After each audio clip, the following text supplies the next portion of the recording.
We see the story of Jesus going to the cross, and everything seems to kind of be hand in hand. And then there's this one character that seems to interrupt the narrative. His name's Barabbas. We don't even know much about him except that he's a murderer, a leader of an insurrection, a rebel. And why he's even mentioned, sometimes I'm not so sure. It's like, what? This is about Jesus going to the cross. So in this moment, Pilate thinks, I hold the destinies of these two men in my hand. I know the Jews have a tradition that on a holy day, I will release one of the prisoners on death row. Pilate stands on this audacious stage, who now presents Jesus, Son of the living God, versus Barabbas, the thug and rebel. He says, all right, who do you want? This is blasphemy. This has gone too far. There's no comparison. This is a rightful prisoner, a man who should be on death row. He's a rebel against Rome.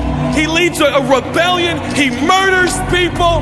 He's a bad man. He's a thug and he's a crook. He deserves the chains and he deserves the crucifixion.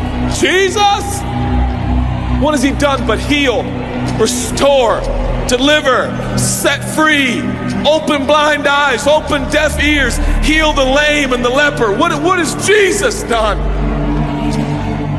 Who do you want? We want Barabbas. Yeah, give us Barabbas.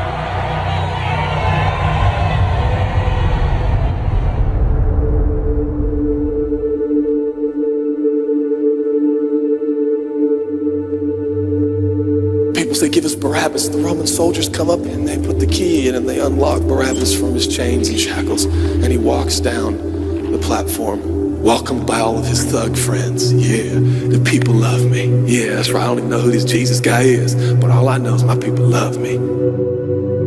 There seems to be no conscience in Barabbas. There's no record of him turning to Jesus and saying, I owe you everything now, for you have set me free. No, I don't see any of that in Barabbas.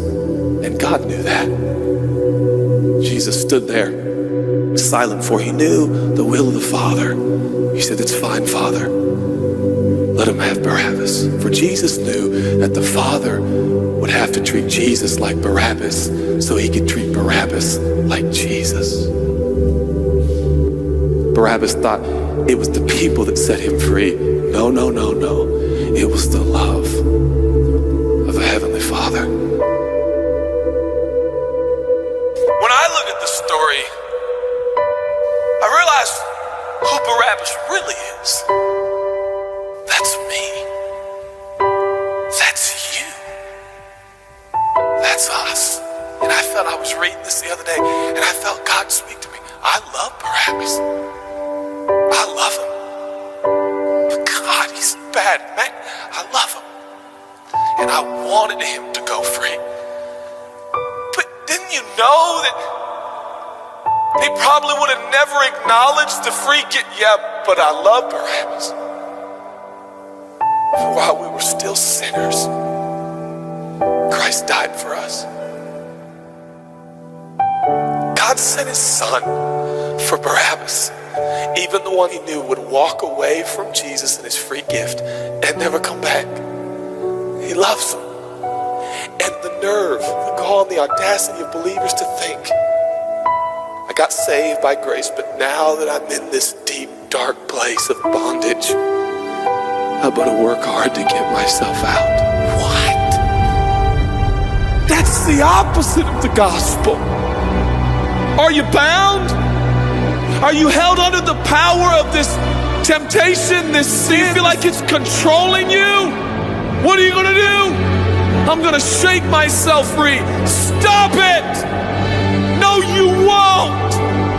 You're no match for the powers of hell and the urges of sin. You will not overcome it, and you will never overcome it. You'll just be another statistic. There's no answer within yourself. Your own marriage, your own goodness, your own discipline, your own devotion will not save your marriage and will not save your kids. There's only one. And he's the one that took your place. He's the one that stood silently on the platform with Pilate and said, yes, let him have Barabbas. Take me. How many times have I stood on that platform with Pilate and Jesus, and I'm the Barabbas, and they start to take my chains off, and I say, no, I deserve this. I deserve the guilt. I deserve the shame. I deserve the consequence. I deserve it. Jesus seems to look at me and say, no, son, let me have it. Let me have your sin. Let me have your pain. No, God, I did it to myself. I deserve it. My marriage won't make it. This is what I deserve. I deserve divorce. I deserve poverty. I deserve sickness. I deserve it all. No!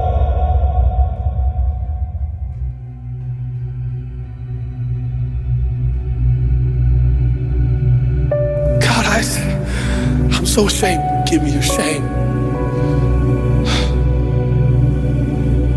But God, what if I do it again? I'll still be here. Oh, God, I don't want to hurt you. I love you. I don't want to do this anymore. Give me your sins, son.